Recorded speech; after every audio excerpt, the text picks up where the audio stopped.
Nelson Mandela disait, quand vous parlez à quelqu'un, si vous lui parlez dans sa langue maternelle, ça va dans son cœur. Si vous lui parlez dans une langue seconde ou étrangère, ça va dans son cerveau. Vous voyez, donc ceci, c'est quelque chose d'assez important. Autre chose que, en fait, c'est juste des éléments intéressants et je fais le lien parce que c'est assez pertinent. Avez-vous déjà remarqué, au Madagascar, les gens s'appellent Rabemananjara et ils ont des noms de 6 ou 7 syllabes. Vous savez pourquoi? Parce que leur nom, c'est comme une sorte de cellule. Dans le nom de quelqu'un qui vient de ces zones-là, tu peux connaître son identité. Quelqu'un, quand il naît, on ne lui donne pas son nom, on lui donne un petit nom. Et quand il fait 5 ans, les sages du village se retrouvent par rapport à son caractère, ils lui ajoutent quelque chose. Donc quelqu'un peut venir et son nom veut dire celui qui a sauvé le village ou bien la ville lors de la sécheresse. Donc c'est assez riche sur le plan culturel et on peut le retrouver sur le plan linguistique. Autre chose, c'est assez dommage dans le passé, quand les gens venaient conquérir un pays, ce qu'ils faisaient, donc il y avait beaucoup de destruction, comme vous l'avez dit. Et ce qui me vient en tête, c'est un film qui s'appelle The Sleeping Dictionary. Ça parle des anglophones quand ils sont venus en Inde, dans ces zones-là, comment est-ce qu'ils faisaient. La première chose, les Corans, quand ils arrivaient, ils trouvaient une femme indigène pour la marier de force ou de bien vouloir, parce que c'était le moyen le plus rapide pour apprendre la langue. Vous voyez, donc on a fait beaucoup d'avancées par rapport à ce qui s'était passé avant. Alors, donc, après cela, on va essayer de passer rapidement. Je vais parler de la langue et du discours. La langue, ce n'est pas seulement des mots, comment poser une question, connaître la règle de grammaire, c'est beaucoup plus profond que ça. Je vais en parler, je vais parler du lien entre l'individu et son espace. Il y a un rapport très fort entre une personne et le milieu dans lequel il vit. La langue et les émotions, donc ça va venir ensemble. Et on va finir par les stéréotypes qu'on pose sur les gens à cause de leur langue, à cause de leur manière de parler. Je vais aller très vite parce qu'on m'a dit dans 25 minutes il faut. Alors, la langue. Si vous regardez bien, nous avons la langue, nous avons le discours. Ce n'est pas la même chose. La langue, c'est ce que je vous dis. Le discours, c'est ce que vous prenez de moi. Il y a des choses que je veux bien vous dire.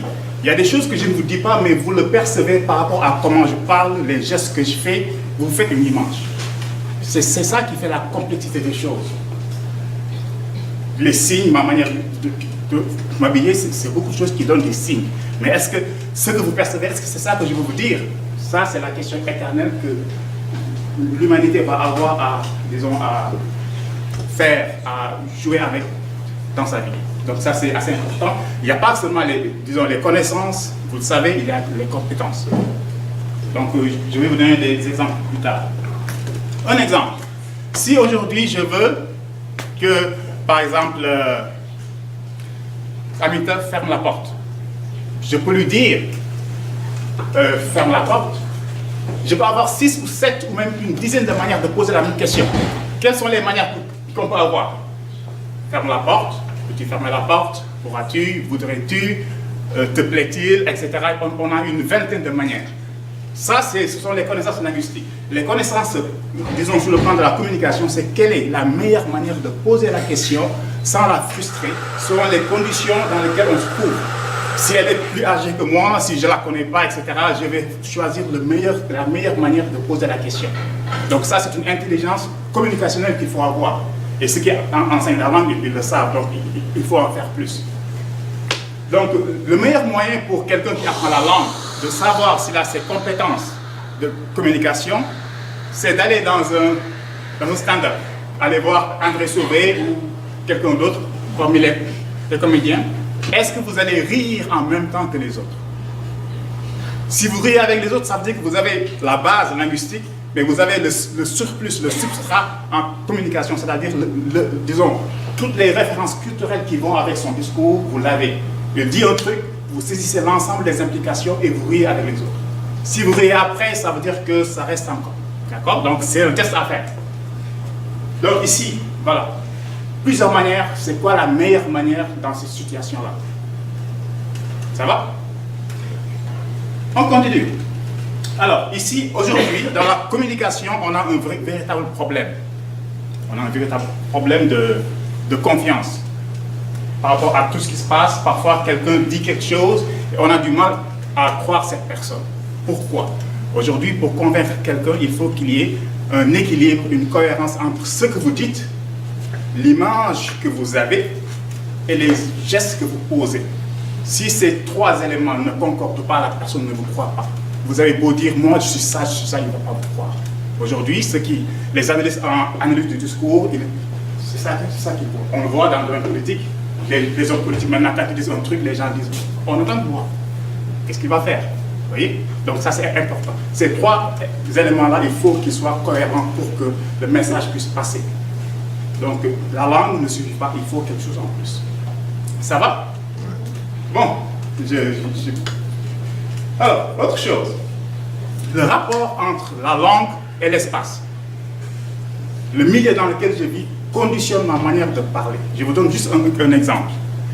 Dans ma langue maternelle, je viens du Sénégal, Afrique de l'Ouest, il fait chaud. Pour dire que quelqu'un est agréable, on dit qu'il a le cœur froid. Parce qu'il fait chaud. On recherche la fraîcheur. Ici, en Occident, il fait froid. On cherche la chaleur. Pour dire que quelqu'un est agréable, on dit qu'il est chaleureux. Vous voyez comment la langue joue dans l'expression. Donc, plus on connaît la langue de quelqu'un, mieux on voit ces petites choses-là. Il y a un petit village en Australie qui s'appelle South Charoy. Là-bas, les gens se repèrent par rapport au point cardinaux. Je ne vais pas dire madame est à droite de moi, je vais dire madame est à l'est de moi. Vous voyez? Parce qu'ils vivent dans ce milieu-là. Donc, c'est important. Autre chose, le nord, l'est, l'ouest et le sud. En anglais, north, east, west, south. Savez-vous d'où vient the news en anglais? The news, ça vient de là. North, east, west, south. Parce que les informations viennent de partout. D'accord? Donc, c'est un élément important de faire. Alors, autre chose ici, que je voulais dire. L'exemple qu'on donne d'habitude, c'est les Esquimaux. On dit qu'ils ont 6 ou 7 ou 8 manières de nommer la neige. Pourquoi? C'est normal, parce qu'ils vivent dans la neige. Ils sont obligés de maîtriser les différentes textures pour pouvoir vivre, pour pouvoir nommer les choses. C'est normal. Le milieu a un rapport. Autre chose, on n'en parle pas souvent, mais si vous allez dans le désert, avec les Touaregs, ils ont au moins 5 manières de nommer le sable, parce qu'ils vivent dedans, ils doivent pouvoir se repérer. Quand vous allez dans la forêt équatoriale, en Guinée ou en Amazonie, ceux qui vivent avec les arbres, ils découvrent qu'ils ont une centaine de manières de nommer les arbres, parce qu'ils vivent avec. La pharmacie, ça vient des arbres.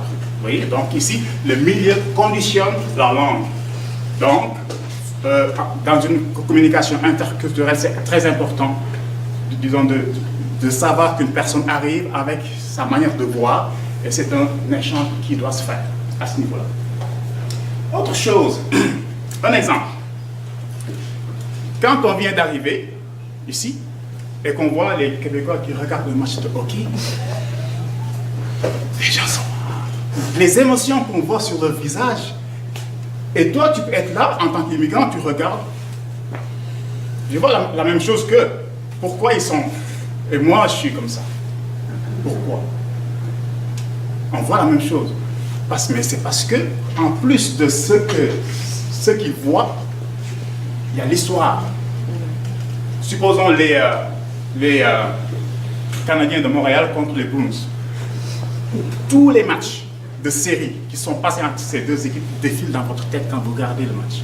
Chaque fois qu'un joueur est comme ça, à 5 secondes de la fin du match, tu te rappelles 10 ans en arrière, qu'est-ce qui s'était passé à ce moment-là? Tout ça revient. Donc tout ça, c'est un afflux d'images qui arrivent et qui sont en train de revenir. C'est la raison pour laquelle on regarde mais on ne voit pas la même chose. Donc les références sont très importantes. La même chose pour le Sénégal, quand on regarde un Africain, un Brésilien regarde un match de football, le Québécois, ce que vous faites devant un match de hockey, c'est rien par rapport à ça. C'est rien. Mais vous voyez, c'est fou comment ces éléments-là se retrouvent. Dernière chose, pas dernière chose, les blagues, les jokes, tout ça. C'est la raison pour laquelle, quand quelqu'un fait une joke, on a du mal à rire, ou bien on rire jaune, parce que les référents ne sont pas là. Donc, pour ceux qui enseignent les langues, si vous maîtrisez cet aspect, ça veut dire que vous avez atteint le stade maximal de maîtrise linguistique. Autre chose, maintenant on vient la langue et les émotions. Ça, c'était une mise en contexte. J'ai eu une étudiante d'origine portugaise parce que j'ai enseigné le français comme langue seconde. Disons, je l'enseigne toujours. J'ai des élèves qui arrivent et qui me posent des questions. Et j'avais une étudiante d'origine portugaise qui me disait « Ma fille est ma meilleure institutrice, meilleure enseignante, ce qu'elle m'apprend dans la langue.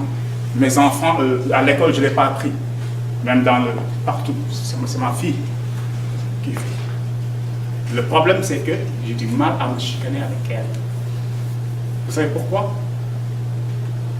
Parce que quand on se chicane, il y a un niveau, il y a ce qu'on appelle un affective filter. Donc c'est comme une sorte de barrière émotionnelle qui se lève. Tout ce qui n'est pas maîtrisé dans la langue, le cerveau n'arrive plus à contrôler cela. Et on n'y arrive plus. Donc cette femme, ce qu'elle est obligée de faire, c'est...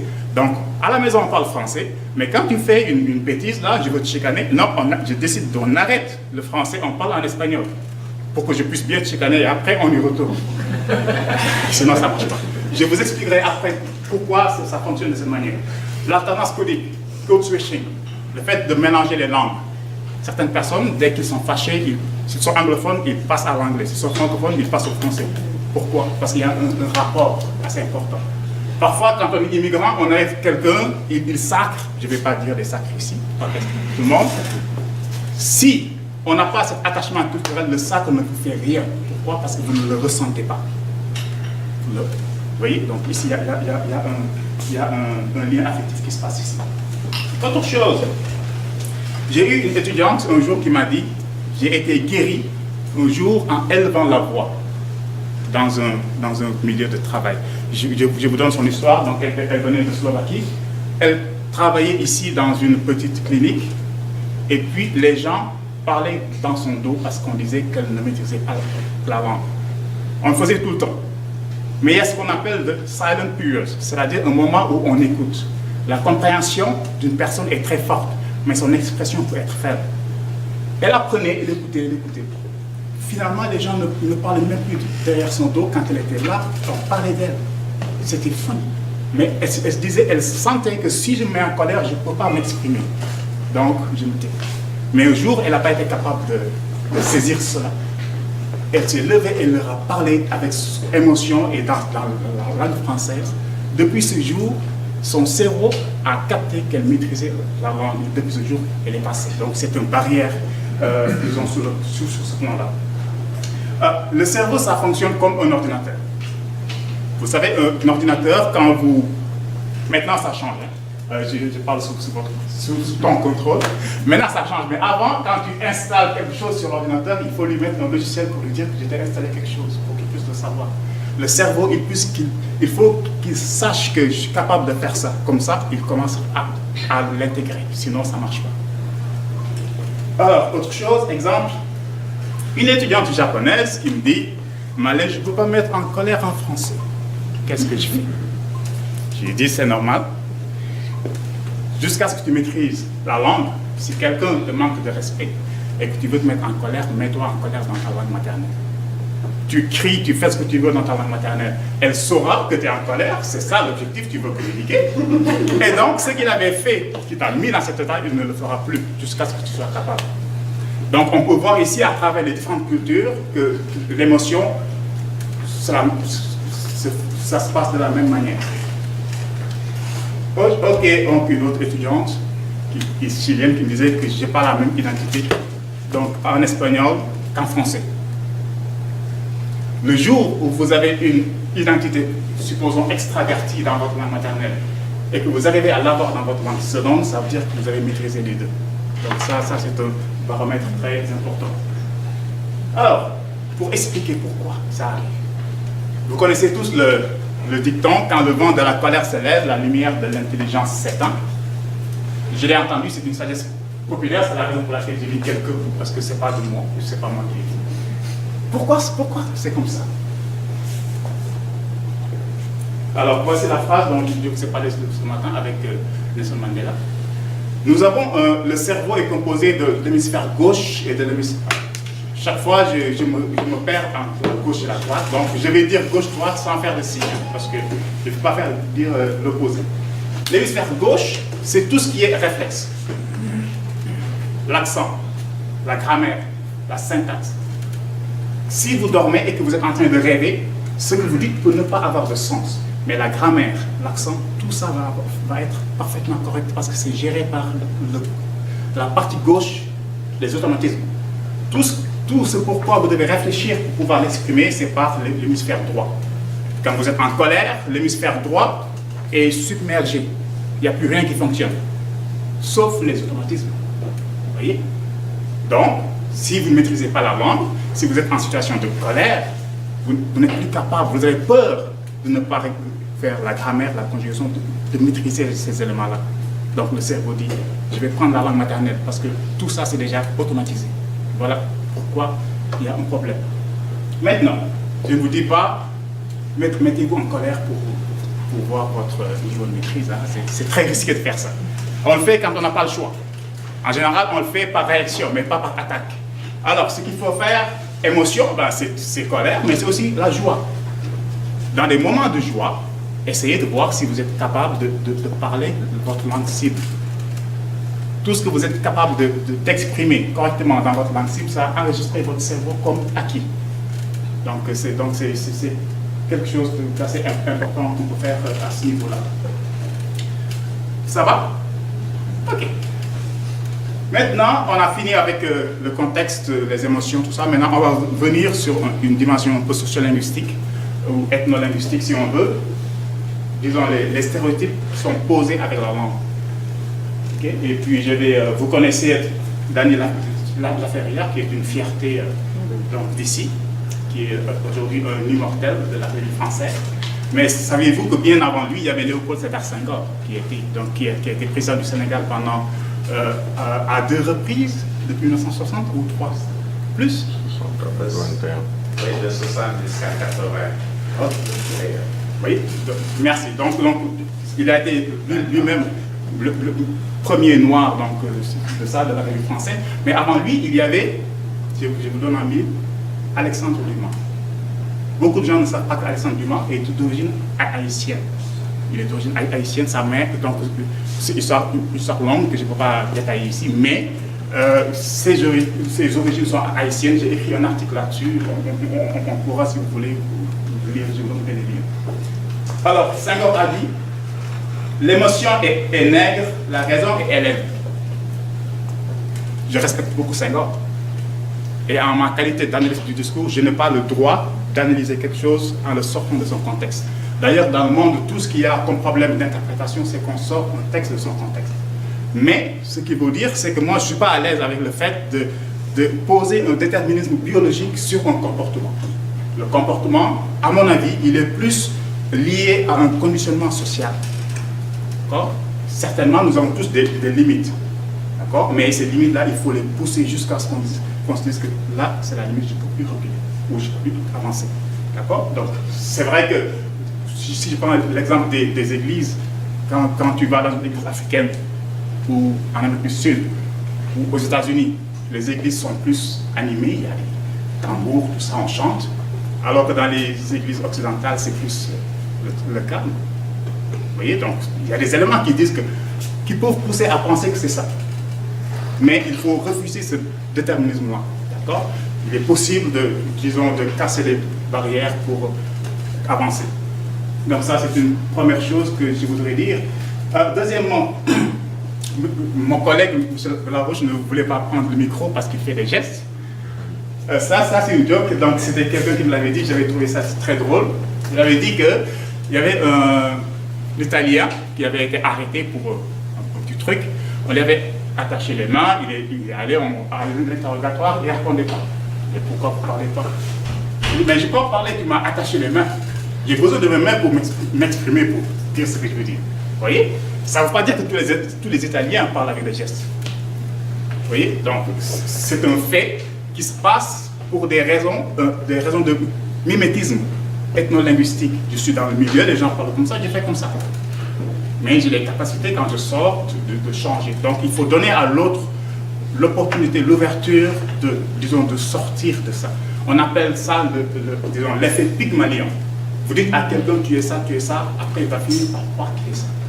Donc ça c'est très, très important pour qu'on puisse casser les barrières et puis avancer entre nous. Autre chose. Donc ça c'est une citation qui vient d'un film que j'aime bien. L'émotion. Parfois je peux élever la voix pour montrer ma joie ou mon engagement, l'autre peut le percevoir comme une menace. Donc, faire attention. La personne à qui je parle, quelle est sa perception de tout cela? Donc, être prudent à ce niveau. Et on dit que, en général, celui qui hausse la voix, c'est celui qui n'a pas d'argument pour dire ce qu'il veut dire. Je hausse la voix, je sacre, je jure, j'insulte pour compenser mon manque d'éléments linguistiques ou d'éléments lexicaux, etc. Donc, c'est très important de faire avec ça. Vous connaissez le film Le Papin de Gaspard? Lui, il est capable de dire des choses incroyables. Il ne lève jamais la voix. Il est toujours comme ça. Comment? D'accord? Donc, c'est un élément de maîtrise de toujours garder son tempérament. D'autant plus que si on perd cet élément-là, il y a des conséquences linguistiques qui peuvent se passer.